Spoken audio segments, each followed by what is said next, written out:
Welcome back to another episode of the Buffalo Happy Hour. Mike, what's going on? You're blowing my ears out again with the intro music. A little bit. I know. We're all fired up with the headphones. but yeah, so we are back downtown, and we are with the second time on Chandler Street. So we're fired up. We have a lot of questions up front, but we should start with introductions and then dive right into it. So you guys want to introduce yourselves? Absolutely. My name is JB Bearcat Pagels. I picked up the nickname when I was in my 20s on Elmwood, and it kind of has just stuck ever since. I like it. Yeah, and I'm Andy DePiro, partner in crime to Bearcat as far as the Bloomin' Rose goes, and yeah. So, Bloomin' Rose, do you want to tell people what it is, where we are, and what you do here? Yeah. So this is our kitchen commissary here on 27 Chandler. We are the main gist of our business is we make knishes, so we're a knishery, making hand-rolled pastries, selling them at farmers markets and local grocery stores. What is a knish? Yeah, that's the number one question. Right. Yeah, like I said, it's a pastry, stuffed pastry, delicate dough on the outside, jam-packed full of filling on the inside. We do things from sweet to savory.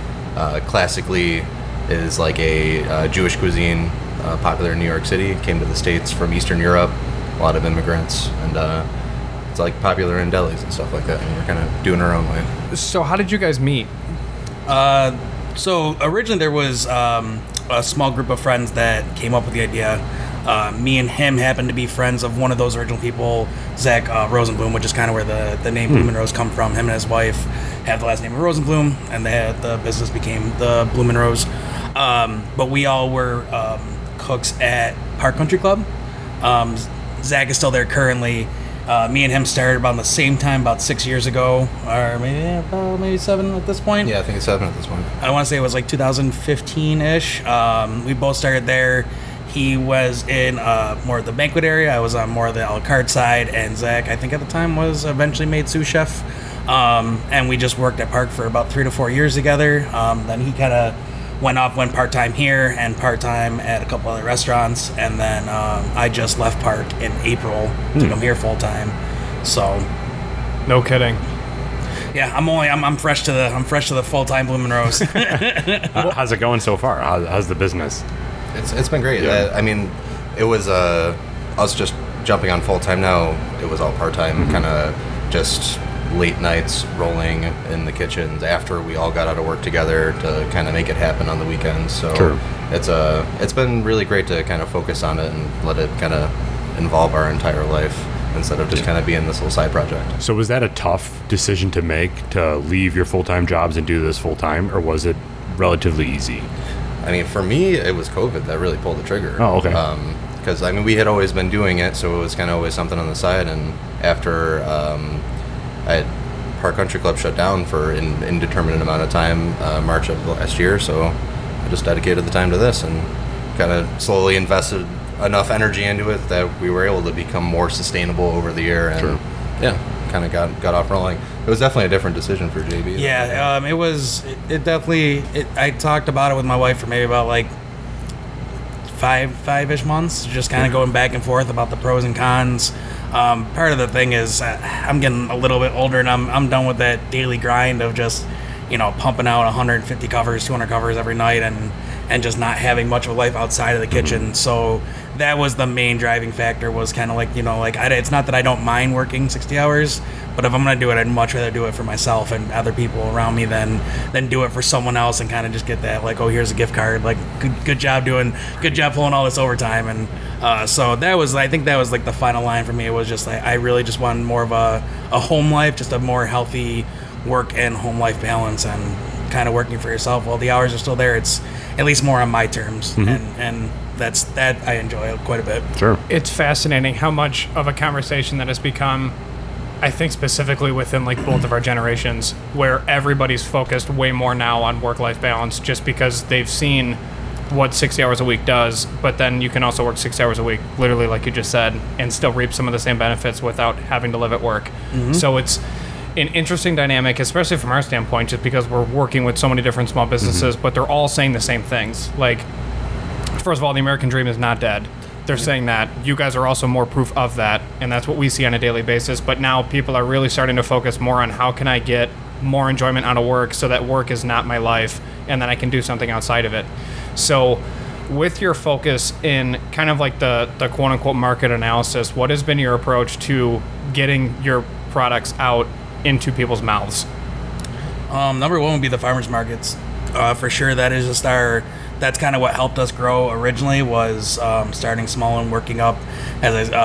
We originally started at the Williamsville Farmers Market on Saturday mornings, and that was okay. They let us get in even though we were basically like a nothing company, so that was really good. And that one was really small, and then from there we went to, basically we did the Bidwell Farmers Market in the winter, knowing that it wasn't going to be that good, but knowing that if we got into that one, it would allow us to get into the summer one. Sure. Sweet. And that's exactly kind of what happened. And that first year of the Bidwell summer was awesome, because it was like every week we were hitting a new milestone of like, oh, we just sold this much product. Oh, we just sold this much product. And I think that was one of the funnest summers, just to constantly get that growth. Every week it was just a little bit more and a little bit more. And that's definitely been our number one, is just being out there at farmers markets. Yeah, just getting in front of the customer, getting to talk to them, explain what the heck a knish is to start with in the first place. And somebody's skeptical, they try it, walk away, and they come back and buy 3 times as many because they were just blown away. And I think that comes back down to what we were talking about with leaving Park Country Club, is you just don't get much satisfaction out of seeing people enjoy your food, and you kind of just have to pat yourself on the back or hope to know that you're doing a good job, and actually getting to be right there with somebody and talk to them about it. It's that instant gratification for sure. It's been amazing. It's a great driving force. Mm-hmm. Yeah, because otherwise your only satisfaction is like, oh, no one got food poisoning. Yeah, I didn't get yelled at today. That's awesome. I must have done all right. Right. So what is the size of the pastry? Because there's someone's definitely going to correct me, but there's 2 ways to say it. So please, baklava. So baklava is kind of like a square.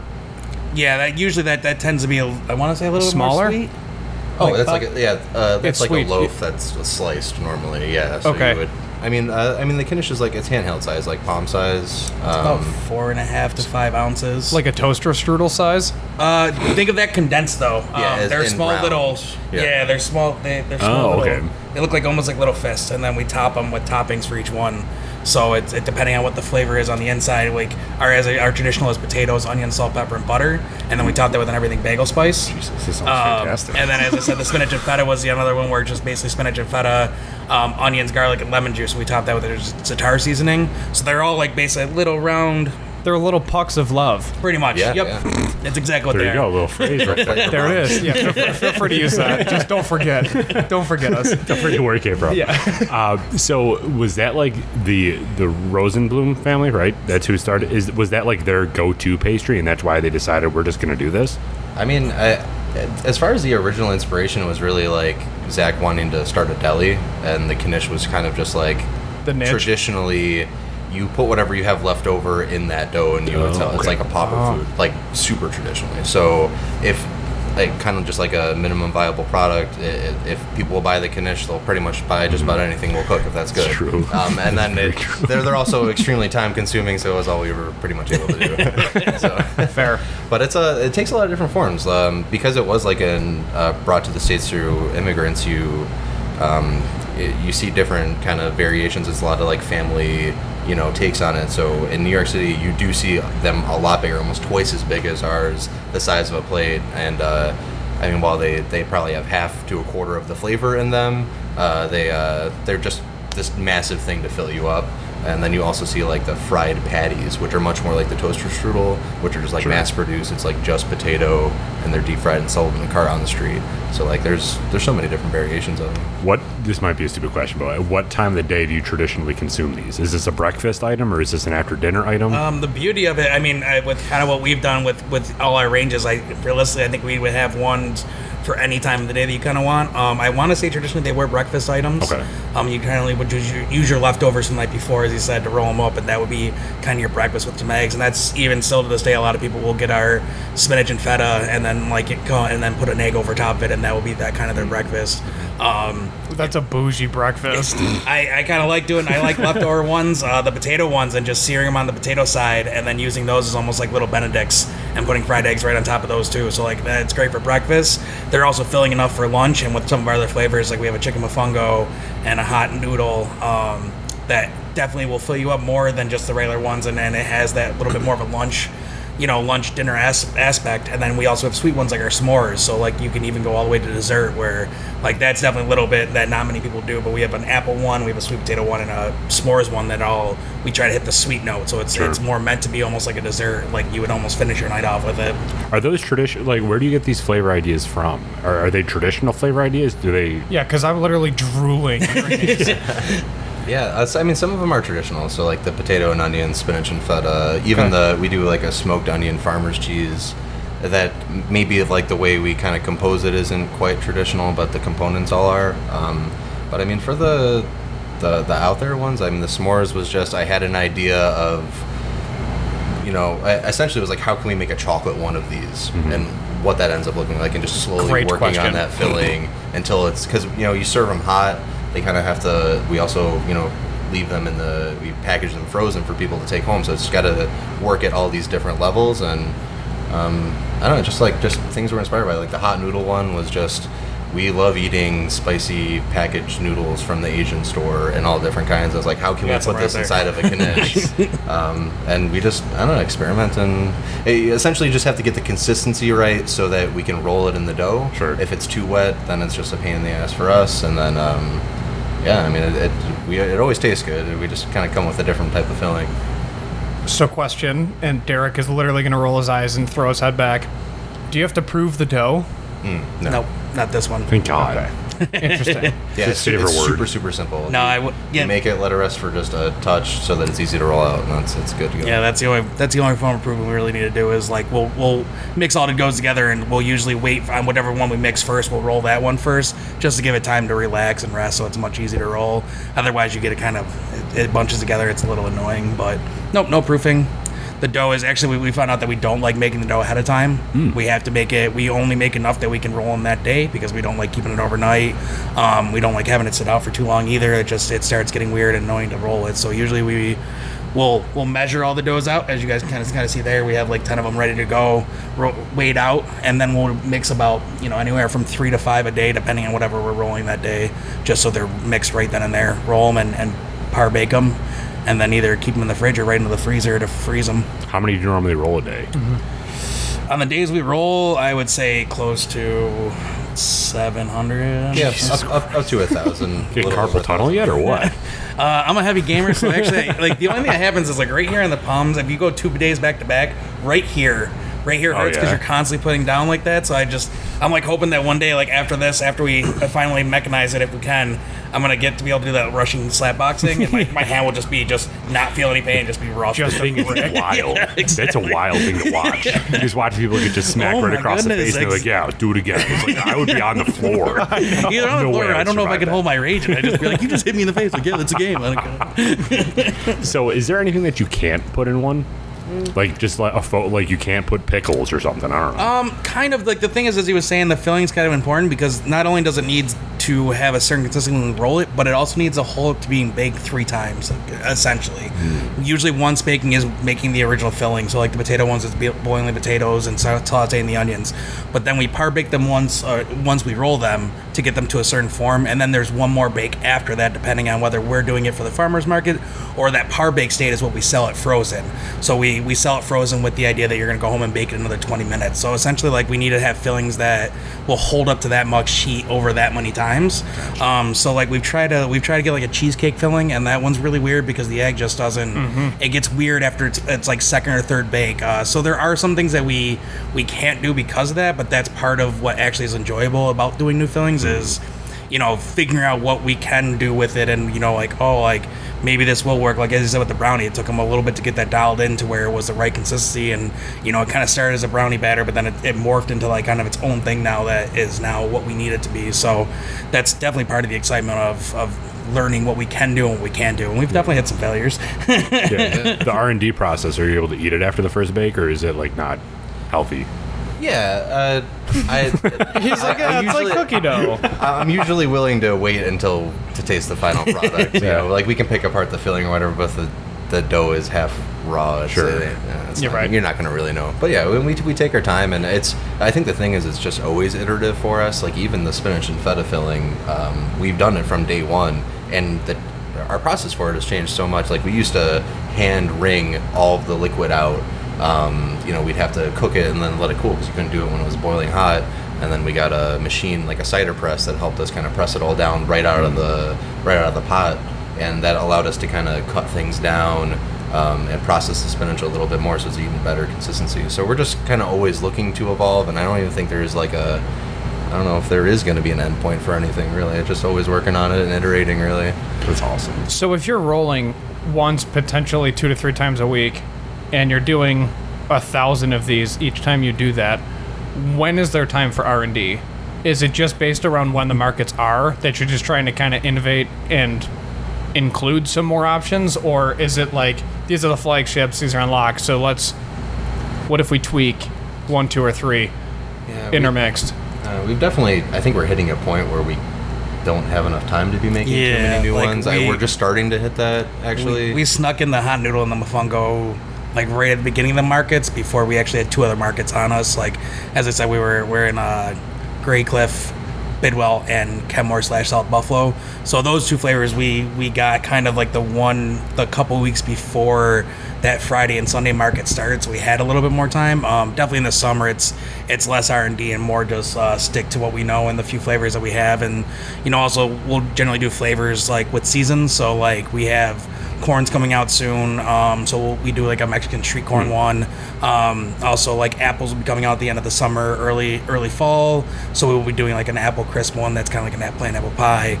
So that's another thing that kind of like sticks us, is like we kind of have a rotation through the season and what's available from farmers that will kind of dictate our flavor spread. And then usually in the off season is when we have time to R&D, when there aren't farmers markets and we're trying to look for more ways to, whether it's retail or other things, that's when we have a little bit more time set that we can actually be like, let's think about this new project, or there's flavors that we've been talking about for a year or so that we just haven't figured out the right way to put them together, right way to make it a filling. So that usually comes in the off season, around winter, when there's not too many farmers markets and we have a little bit more downtime for sure.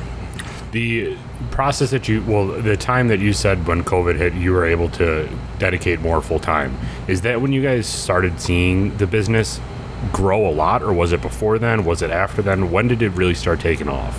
Yeah, I feel like it's been fairly linear, just because we were only able to invest so much time in at the start anyway.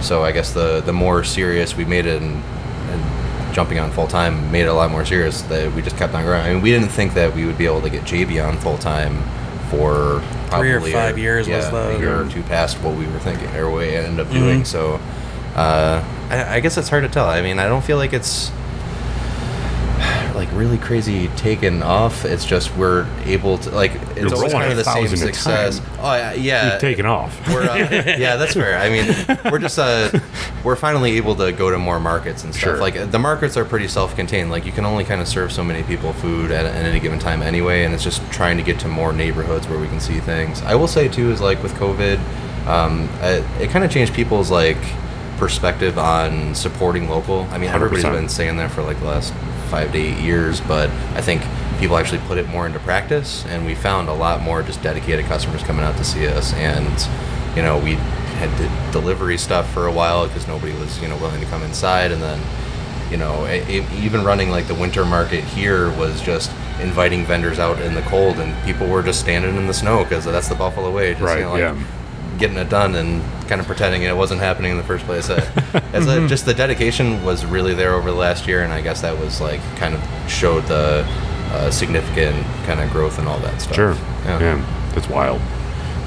Yeah, I would say I will say the one thing I've noticed, at least this summer, is all the summers leading up to it, the main question is like, what's a knish? What anyone coming to this end, like, what are you guys selling? And this year I've been seeing it, at least feeling like a little bit more. It's less what's a knish and more like, oh, you guys are the rose guys, or you guys are the knish people. Like, I've seen you, so that's been really cool to see that summer this summer for sure. Is that less of like what is your product, and more at least them knowing what, they have an idea that we exist, or at least knowing our brand, our logo. that's another thing. So it's been cool to at least see that change and that little bit of growth. Instead of it just being like, I don't even know what you guys do, to being like, oh, I've been told to try you guys and I need to get at least one. So walk us through the first market that you were in. You set up your tent. It has your logo on it or whatever. You throw Knish up there. I don't even know if we had a Rose logo in the first in Williamsville. Yeah. We might not have yet. So what was people's like expectation when they came up to you?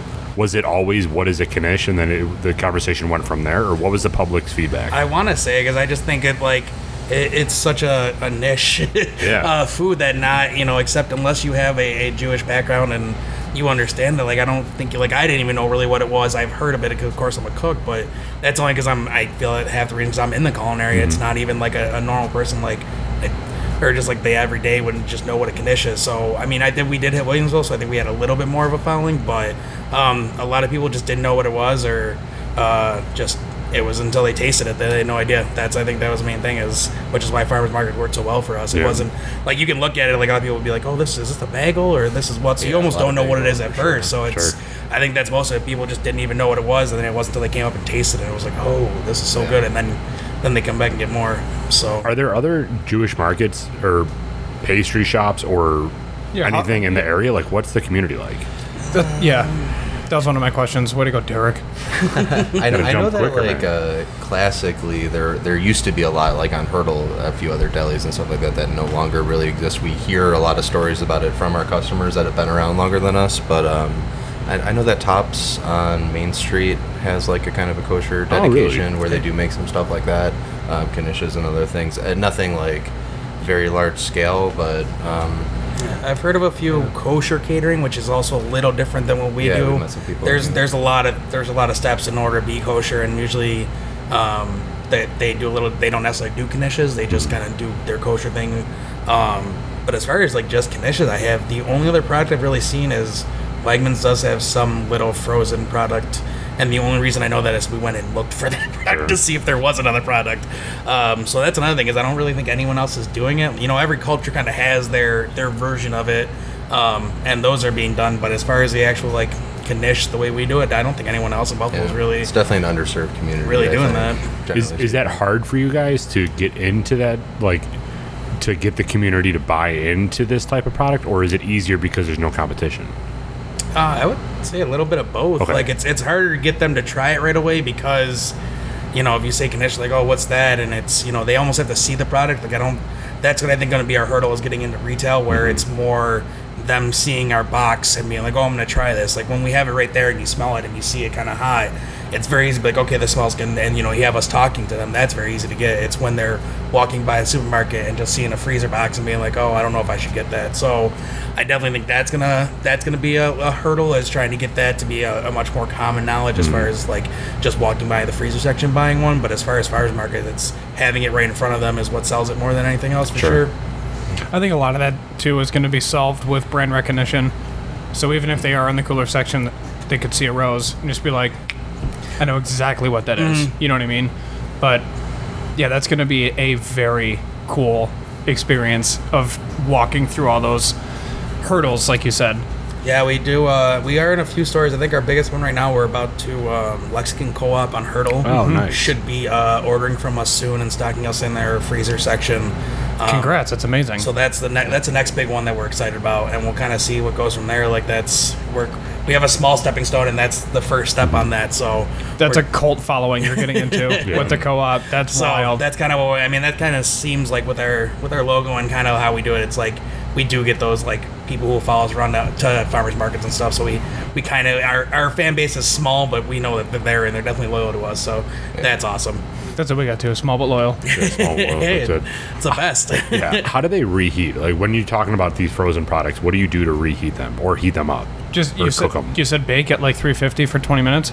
It's about 400 for 20 minutes, but yeah, usually you're like, yeah, Mike, idiot, 350 isn't going to do anything. You're just going to have a little soggy crust, that's all. No, it's just like pretty much you thaw them either, what we say is either overnight in the fridge or room temperature for a few hours, and then you put them in the oven for about 20 minutes. All our flavors cook exactly the same, so if you buy a mixed bag of multiple flavors, you want to try and have a traditional spinach feta, those are going to be the exact same. So that's pretty much what it is. You just thaw and bake for 20 minutes, and it's good to go. That's exactly what we do on farmers markets. We just bake them here. and sell them. How is that? How do they all bake the same? That must have been incredibly difficult to nail down. Yeah, I mean, that's actually, I guess that kind of comes down from us just getting the fillings and that liquid content, moisture content of all the fillings around the same, and the dough is the same for all of them. So that fair. all the fillings are already cooked before we stuff them. So it's like, because we have those steps in order, it just happens to line up that way, which is really So you're not necessarily cooking anything when you heat it up. You're just kind of baking you're finishing off the dough, because the dough's only par Yep. baked. But even half the dough's cooked, so it really is just That makes it so much easier. Yeah, just nice and fresh. Good. Yeah, and that's why it's like, unless you're only popping in for 5 minutes, and even that, like, it's not gonna hurt you, you know. But yeah, that's usually 20 minutes. Like, the most thing you're only finishing cooking is the dough, and then the fillings are just more heating up than anything else. Right. So we're on Chandler Street. Where did you guys start first? Were you always here to begin with, or did you move here once you guys kind of went full time? Yeah. It was small steps along the way, like every other part of our story. It started in Zach's kitchen at his house. Oh, okay. Like, just doing that on a super small scale. Off the record. Yeah. Of course. I think statute of limitation, we're okay now. Yeah. I mean, it's yeah. So that, I mean, it didn't last very long, because that just ended up being way too much work, Yeah, just that to was kind of one summer. store all the stuff around. Yeah, how do you don't- store all that? Yeah, In his just freezer? separate fridges. Oh, for all that time stuff. we weren't even par baking them either. We were freezing them frozen and expecting people to bake them off for 40 minutes before they ate them. Yeah. So it's learning there. And then, so once we outgrew that, we rented a kitchen space at St. John's. I can't say the word. I think it's St. Episcopal Joseph's. Yeah. Church. Oh, okay. Joseph's. Yeah. I also can't say that. So. Yeah. And a lot of other people had rented. I'm pretty sure, like, was it like Black Market Food Truck? Was also there with Black Market Food Truck that was there for a little bit. I know really early Lloyd's on. had a small stint there, like way early on. Yeah. Nickel City Vice was with us. Ice when cream we were sandwiches, there. and they actually ended up here as Oh, well. cool. Yeah, no, it was that one kind of worked out. They originally, it was really hard to track that down, because a lot of these churches have kitchens, but they rent it the same way they rent their, like, auditorium space. So it's like by the hour, and it's usually expensive, but because they're usually only renting to people like bingo nights that have like 2 hours a week, where it's like every Thursday we're gonna rent this auditorium for 2 hours and it'll be like $20. But we were like, well, we need to be there like 15 hours a week, and like there's no way we can afford to give you $200 a week on this when we're barely even pulling that in Right. market. So eventually we found is it St. John's or St. Joseph's? Either way, we met with a dude, and he was really cool. He kind of changed the lease around a little bit, because originally it wasn't supposed to be. You were only supposed to be in there between like 8 a.m. and I want to say 10 p.m. But we were all night shift, so we're like, well, we're going to be in there between like midnight and 3 a.m. because that's what time we have to roll. Sure. So he definitely changed that, which kind of helped, because that meant we weren't in anyone else's way. We were kind of like these little hidden like elves that would come out in the middle of the night and just make dishes. So you would just like come there and you would see them all rolled in the freezer, and they'd be gone the next day because we would sell them. And that helped, and they cut us a break, and they charged us more monthly as opposed to hourly. But that took us, we had to track down about 6 to 8 churches, and it wasn't until my friends at Marlow and Rye, who had the Black Market Food Truck, told us to go and try that church. And I lived right across the street, so I just walked over there and started talking to him one day, and he wrote that, and they broke it all down for us. So that helped us a lot. And then while we were there, we realized pretty early on that we were already pretty much at capacity between sharing the kitchen with other people.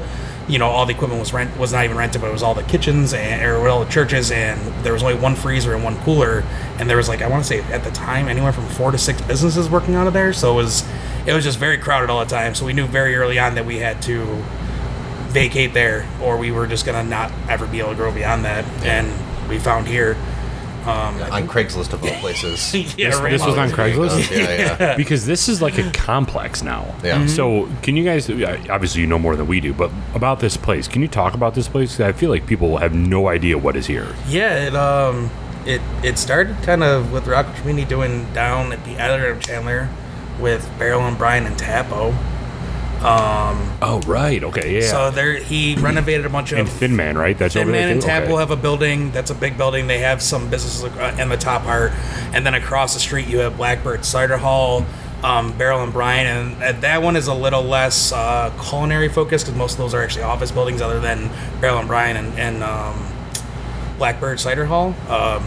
And then down here, they decided to make it pretty much all commercial kitchens. And I think that was because You know, it's always been an issue to find commercial kitchen in Buffalo, especially when we were looking, and it seems like everyone else is like, that's why food trucks were almost the answer for a while, because you would just, instead of renting space, you'd just buy a food truck and you just do all your prep in there, or maybe have some small kitchen that you would work out of. I remember when we first started here, like everything, the parking lot was like dug 30 feet down. The building across the hall was like missing a roof. You know, it was just the bare bones, and then it just, they kind of built it up, and we found it on Craigslist, and it was like, we're like, this might be too good to be true. Like, we don't know what's going on, but we signed, we got the lease, and it's been awesome ever since. That's sweet. Did you guys ever think about doing a food truck to start instead of coming here? Yeah, I mean, actually, as far as the Bloomin' Rose goes, I mean, we've talked about just about every concept, but I mean, I feel like before I even got into business with Zach and JB, I thought that was just the way to, you know, find culinary success by yourself, was to do a food truck. That big movement was kind of a giant boom. I think it got oversaturated really fast. Sure. Oh But so my God, you ain't kidding. Yeah, seriously. Yeah. But I think that yours would have been different. This particular business model would have been different because there's not a lot there's nothing out there. Like, if you want to go mac and cheese, you have like 75 food trucks that all do their iteration of mac and cheese. Love mac and cheese, not throwing any shade, but I'm just saying, like, yours, at least it would have like stood out. Right. It would have been inside of a dough. There you go. Exactly. Like a huge mac and cheese plate. It's not up the table yet. Just pasta's a little weird when you cook it 3 times. Sure. So. That's awesome. Yeah, no, it was. We definitely, and we even actually still talk about possibly getting a truck, but for us it would be more of a mobile bake-off site, which would be awesome. Like, you know, right now for Bidwell, usually one of us is doing a mid-market bake-off where we can only carry so much at one time to begin with. So usually about halfway through the market, one of us brings a refill in of all the flavors to kind of, because we're usually sold out at that point. So it's definitely an idea that we've still talked about to this day, is possibly having a food truck, but because of it being different than many others, and it would be less of like a trying to pull up to a corner and sell them right there, more for like events, or have it at farmers markets, or even bring it to the stores that sell us in retail. Then we'd be able to like show up one day and do like a small pop-up. So it's definitely not out of the question. It just wasn't the avenue that we thought best would for growth. Sure, yeah. Pop-ups do extremely well too, though, which is fascinating, because they're like, well, I'll just keep doing pop-ups. I'll do 2-3 pop-ups a week, and that'll stimulate all my bills, and then everything I do outside of that is basically how I can keep buying product. Right. You know? And then as they grow, they're like, well, this is actually profitable. Then they do the food truck route once they get to that. But it's really cool, because food trucks could be like an extension of what the overall operation is. Yeah, sure. Because you mentioned you guys also have merchandise. So how do you sell your merchandise? Just at the market, where you're like, hey, we're out of the spinach feta, but do you want a hat? Essentially, yeah. I mean, we designed our shirts and our hats to just have our logo and not our actual name. And part of that was that we'll have a lot of people just come up to us because of our logo, be like, oh, your logo's awesome. You know, like, what's going on with that? You know, and that was definitely a big part of us trying to like sell it. We just have them on display. We just show them off. You know, usually we're wearing them ourselves. We have them on our hats. We have little pins. Logo would be a cool tattoo design. I see. Right here, when we hit 250 sales in a year. It's already been talked about. No, it's sick. It's like that traditional style. We did, the name is escaping now, but we did have a local artist draw it for us when we first, it must have been after the first market, but early on in the business, we decided to pay a copyright and get that drawn for us from a local artist that I believe has moved away now. I believe he worked for Mad Inc. If I'm not mistaken. It's so long ago and time is so hard. That's so cool. But yeah, no, it was definitely locally drawn, and it kind of fits our American traditional like kind of style that we like to kind of portray and think of ourselves as. So that's most of it. Is we just let the logo kind of sell itself. It's not that we're really like throwing, you know, like we just have T-shirts hung up. I usually have a hat or two displayed on our tables when we're at farmers markets. Other than that, it's pretty much just family at this moment in time. Yeah, that's sweet. I like that a lot. Absolutely. It's a pretty famous song too. So that fits. Are they all the what are they called? Those type of hats? They're flat brim? Are Yes, they all the flat brim? snapbacks. So they have the little snap in the back. Nailed it. Yeah. Okay. Cool. But yeah, that they're from New Era. We that was another thing. We talked about getting swag super early on, but it was never, money was always an issue. And then after last summer, which we did really, really well in, we were like, oh, we have enough little extra we can definitely get some swag. But we didn't want to skimp on it at all, so Yeah. we went to New Era for our hats, and when we tested like, I don't know, like 10 different shirts to make sure we got comfortable ones that we would want to wear. Same with the hoodies, like, you know, and the only downside with the hoodie is the 3X does not fit me, which is very upsetting. Yeah, they're tough. The merch is something that we've always battled with, because it's being a small business, you want to try to get your merchandise out there and your logo out there as much as possible, but man, that is a stressful process that we're not well versed in. No, well, plus a lot of it is like small but loyal, like we said before, and they're like, hey, what about a rocks glass? Like, put your logo on a rocks glass, or because you know you guys rate whiskeys, or why don't you do this and this? I'm like, dude. Like, I have 50 shirts. I have enough. We're literally scrapping pennies up for a batch, and then we're donating a portion of all proceeds to a different nonprofit. So it's like we're trying to do all these different things. Like, I got a T-shirt, man. You want a T-shirt? Like, give me some time. And that's know? another thing is I don't think a lot of people don't realize like how much you kind of have to buy to have it make sense. It's like, yeah, the T-shirt might even if it costs you $15, like that's still like you in order to get that you have to buy 150 of them. So it's not like you can just get like 5 or 6 printed at a time. It's definitely, there was way more into it than what I thought when we originally started going down. I mean, we spent almost a year getting it down to where we from when we started talking about, okay, we might have enough money at the end of this summer to actually pulling the trigger was probably about a year of us going back and forth on what we would want, you know, who we would go with, quality versus quantity, that kind of thing. So that and like a website that you can have a cart and check out, just so someone can check out on your cart, that's like what? $1,000 more than that, especially if you want card integrated. It's ridiculous. It's like, and then you just sit on it, and you don't even have it's not like you know you're gonna move it. And that was another thing. Is like, the inventory. What do you do with the inventory? Like, what if someone's like, over there, like, I want a shirt with no sleeves. It's like, what? I got 50 shirts, man. Cut the sleeves off yourself. I got 50 shirts. Are you guys at the point where you're growing too fast where you can't stay here, or are you still okay staying here? So with this summer, me jumping on, we are, I think we're just starting to kind of see our ceiling. I do think we have some things in the work. As you guys kind of see, there's a big sheeter behind us and another freezer. So like we have things working to try and hopefully speed up the process and allow us to even produce even more. So while we're not at the ceiling here, we definitely are starting to see a little bit of what that ceiling may look like. Sure. And if next year, we almost hope to double our farmers markets next year, and that would probably, I think at the end of that summer, if we end up doubling our farmers markets, we would kind of see, I think, what the ceiling would kind of be like here, for sure. Sure. How do you get into farmers markets?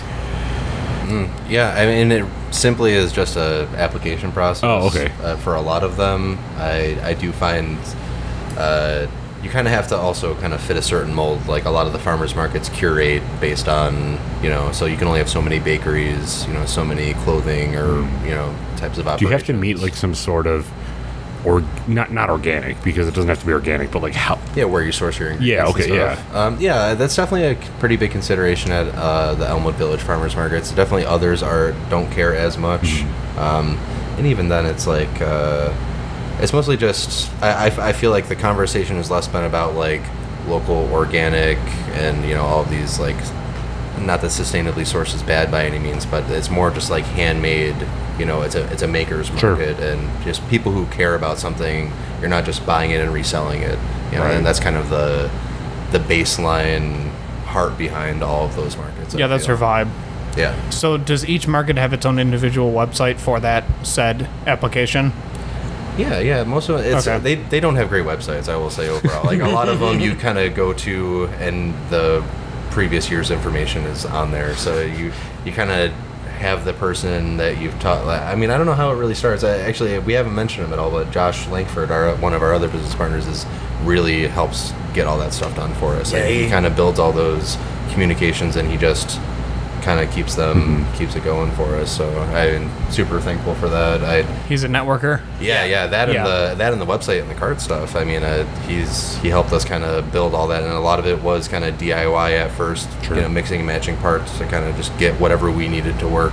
So it's a crazy hard process. It's hard to get in the farmers markets because it's even though it's just an application, you're kind of just one of many, and I feel like you can get kind of forgotten about. Right. You always have to kind of follow up. And that's like the find cool right thing to person. do now. If you're looking to buy stuff, is go to a farmer's market. So that thing is exploding. Yeah. And I think you're You get made fun of if you don't go to one. right. Yeah. I think they're like the third business that we've talked to that done farmers markets, Yeah. and we've never talked about the application process. So I'm sure that there's listeners out there that might want to start their own thing, and they're thinking like, how do you even get into one of these? So it's just an application. Pretty much. Yeah, and at least if you have one that you know about, just go to it, and there's usually a representative of the organization there that you could talk to, and that's probably your best way. Like a lot of the connections we find is just talking to somebody directly instead of just doing something that's a little bit anonymous, like an application process. Not that you wouldn't have to do it, but yeah, you just got to talk to somebody, show your good intentions, and that's the best way to build. I mean, I think that's kind of how we got into Bidwell. Was we started the farmers markets, and I think that the kind of reason we got into it, I think, because not many people applied for that one, and they actually needed to fill booths. Like they wanted so many vendors there, so we did it knowing that it would hopefully get us somewhat noticed into the summertime one, and that's how we got into Bidwell. At least was starting with that winter one that kind of didn't seem like that many people wanted to do.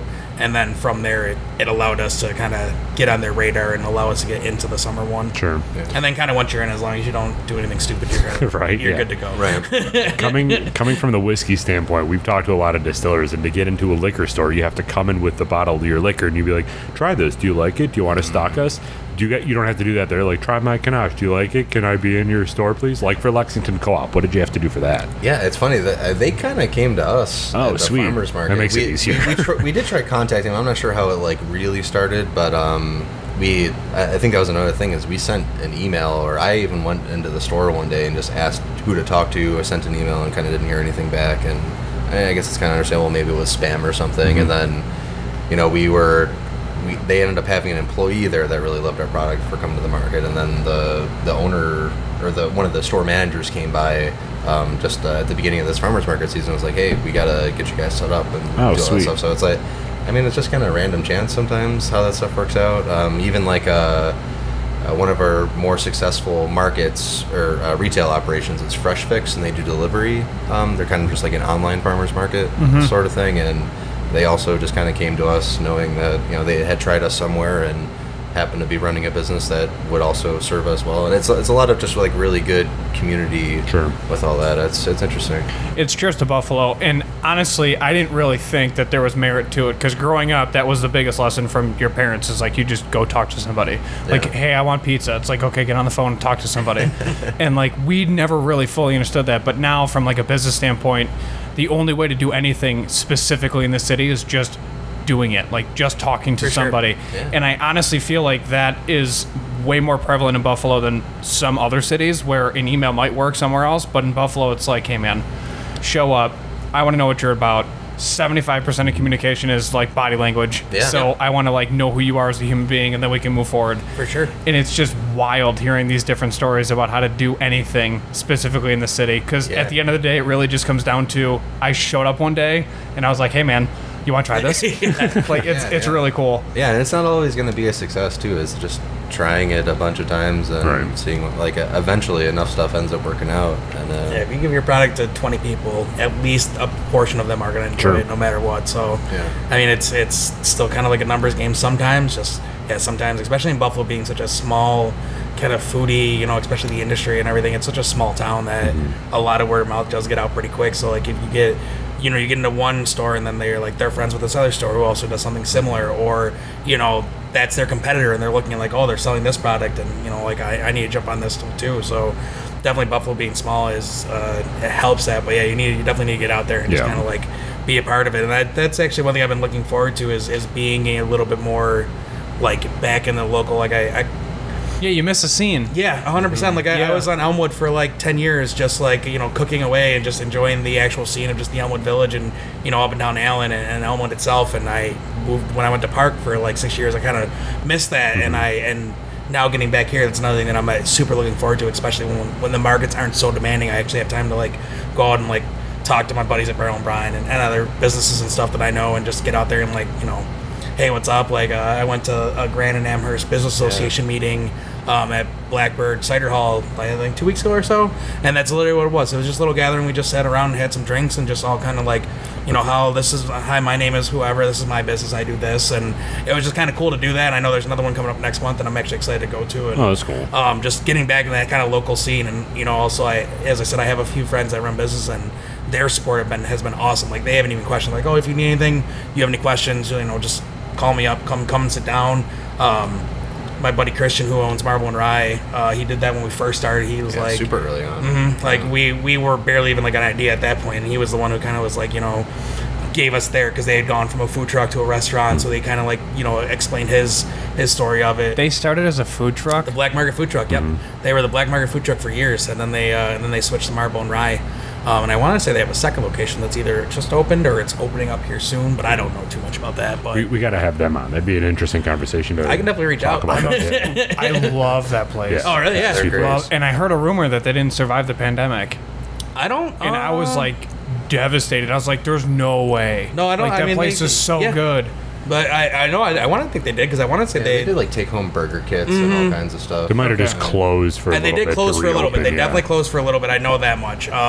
But I want to say, because I want Okay, to say so that their close sign probably threw everyone in with tizzy. Yeah. yeah, Okay. I want to say that, because I think I would have heard about it if they were actually like fully done. But I think Right. they just closed a little bit. They should be back open, and I want to say they had plans to open a second location, even during COVID, kind of during that whole thing. So It's nuts. I was there in a suit because we were going to a play afterwards, and my buddy, he's like, we have to dress up for this. It's just like something different. And I was like, sweet, let's wear suits. So like we wore suits, the girls wore dresses, and then we walked in the place, and it was just like, hey guys, we'll seat you. And it was like, you're okay to wear that there. Like no one even yeah. blinked. I'm like, this is amazing. we could also go there in a little less attire and be just fine. Exactly. I was like, They this got a is good sick. vibe there, Yeah. that's for sure. So what's next for you guys? What's that next step? Rolling 700 knishes 4 days a week, or Yeah, is what's that next? is that little sheet thing gonna like go all the way across the room, and you're just pumping them like it's a How It's Made episode? Pretty much that's the idea. Yeah. Yeah, get into I it mean, one from here on, we don't really know. We're kind of waiting. As I said, we entered the Make It on Main, so we're waiting to hear back from that. That would definitely take us in a way different direction. But other than that, yeah, I think our next goal is finding ways to make it so we can roll 2,000 knishes a week and it doesn't kill our hands, and it's not just us sitting here for 4 hours, like 4 days nonstop and just rolling.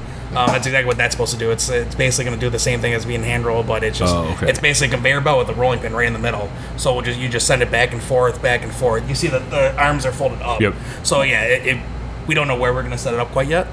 Once we get it fixed and rolling, that's going to be part of the fun of that is just figuring out how it works and how it fits into our schedule and stuff. But yeah, that's as I said, co-op was our one of our first steps. Retail is definitely a little bit more of the game that we're looking at, at least for long term for sure. Is if we can.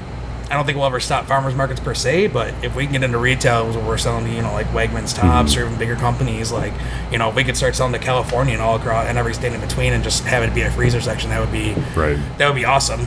So, that would be big game, big dream goals would be, to be just a retail, get into a bunch of retail stores and sell our knish that way. But the next step is getting that working and hopefully getting into another store, Dashes, Tops, something like that. Look at them next, and just slow stepping stones like that for sure. Dashes is family owned too, so that'll be huge. Before we press record, you were talking about how you sell everything bagel seasoning or everything seasoning as well. First of all, could you talk about why you started doing that? And second, what do you sell anything else like that? Like anything outside of that and knishes, or just everything bagel seasoning? As of right now, we have the everything bagel spice, and then we have the za'atar spice. The main reason we started doing those is because our traditional and our spinach and feta are by far our 2 best sellers. They were part of like our original 3, and we always just had so much spice around that we realized that a lot of stores were kind of just like basically overcharging. It seemed like most places you'll get anywhere from like 2 to 4 ounces, and it'll be like $6 to $8. Like I went to Wegmans the other day and I saw a jar of like 2.75 ounces for $8, and I'm like, McCormick, you ain't that good, homie. We always have it around, and then we were always making it in big batches. So I think it was Andy that was like, we could probably just jar this and start selling it. And it wasn't. It's more just. I love that. It's just like it. We think it's a good that both those spices. We took time to figure out the ratios, make sure that all the ratios are right, and that we enjoy it. And if it takes a little bit of time to jar them, but we sell them just for $5 on the side, and it's more like a second note. Like if you really like this, then you probably really like our spice that's on top of it. You know, if you don't want it, that's cool. That's not a problem. But we always have it, so why not at least try and offer it for a little bit better of a price than I mean, something like that would keep the lights on. You know what I mean? Yep.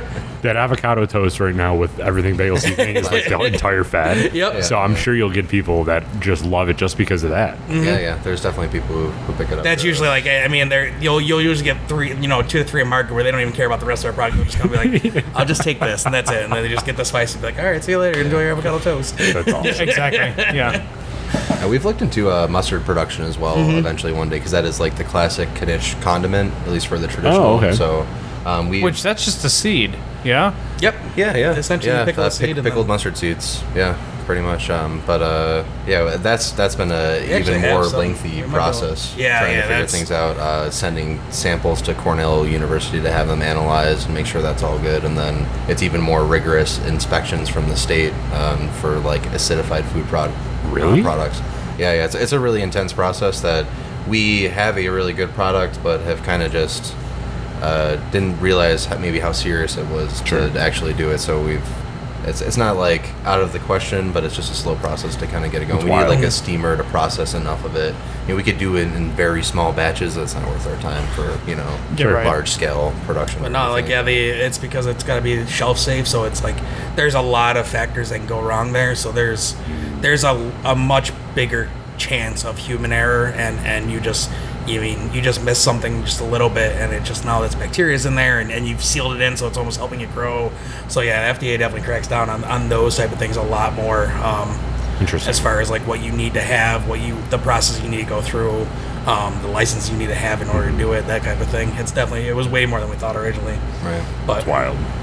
we have a whole line. We had a whole line set up. We were gonna name them after all the flavors after our dogs. It's like we all have 2 dogs. So like each one was gonna have a different, like scurvy dog mustard was our first one, and then like I had my dog is Roland. I was gonna have like a proper English like mustard, because he always sits with his hands cropped over all proper. And we had we have ideas for all these mustards, but yeah, it's definitely like once we get condition retail and then we have a little bit extra income, then it's like, oh, let's get a steamer and let's get a bunch of jars and let's make this like an actual good plan, and that's definitely there. But yeah, it was way more than we thought originally. That's so cool. You ain't kidding.